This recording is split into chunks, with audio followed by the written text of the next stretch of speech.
Computer का हम कैसे स्टार्ट करेंगे, है ना। तो स्टार्ट करने के लिए सबसे पहले तुम्हारे पास यूपीएस होना जरूरी है। क्या चीज होना जरूरी है? यूपीएस।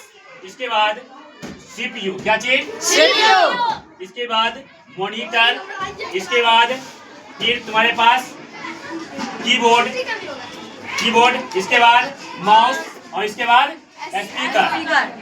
हम जो कोई चीज को स्टार्ट करते हैं तो सबसे पहले मेन पावर सप्लाई देते हैं। जैसे घर में जो लाइट लगाते हैं तो पोल से मेन पावर का सप्लाई आता है ना। yes, मेन पावर का जो सप्लाई आता है तुम्हारे घरों में, तो वहाँ पे देखना कि एमसीबी लगल रहता है। एमसीबी को हम जब ऑन करते हैं तब जाके वहाँ से मेन पावर सप्लाई बोर्ड में जाता है, और तब बोर्ड का जो स्विच ऑन करते हैं तब जाके घरों का लाइट जलता है ना। उसी प्रकार how to start a computer, switch on the main power supply.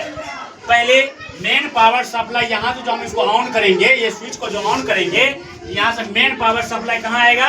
UPS में। कहाँ आएगा? यूपीएस में। इसके बाद फिर जब यूपीएस में लाइट आएगा, इसके बाद दूसरा नंबर में स्विच ऑन द यूपीएस। जब इसका यूपीएस का स्विच को हम ऑन करेंगे तो इसका जो है लाइट कहाँ चल जाएगा?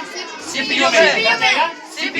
सीपीयू में। तो स्विच ऑन द सीपीयू। तो सीपीयू को जब हम ऑन करेंगे तब इसका लाइट कहाँ चल जाएगा? मॉनिटर में। तो स्विच ऑन द मॉनिटर। क्या होगा? मॉनिटर। तब जाके मॉनिटर के स्क्रीन पर लाइट आएगा, तब ये चीज खुल जाएंगे, है ना।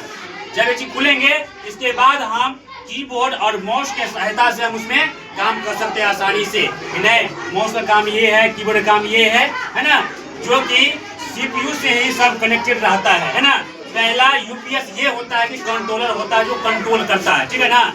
इसके बाद यहाँ से लाइट जब सीपीयू में जाता है तब जाके सीपीयू सप्लाई सबको देता है, तब अच्छे से काम करता है। क्योंकि कंप्यूटर का ब्रेन किसको कहा गया है? सीपीयू को कहा गया है। किसको कहा गया है? सीपीयू को कंप्यूटर क्या कहा गया है? ब्रेन कहा गया है। क्या कहा गया है? ब्रेन का है। चलो ठीक है, that's all, thank you. Next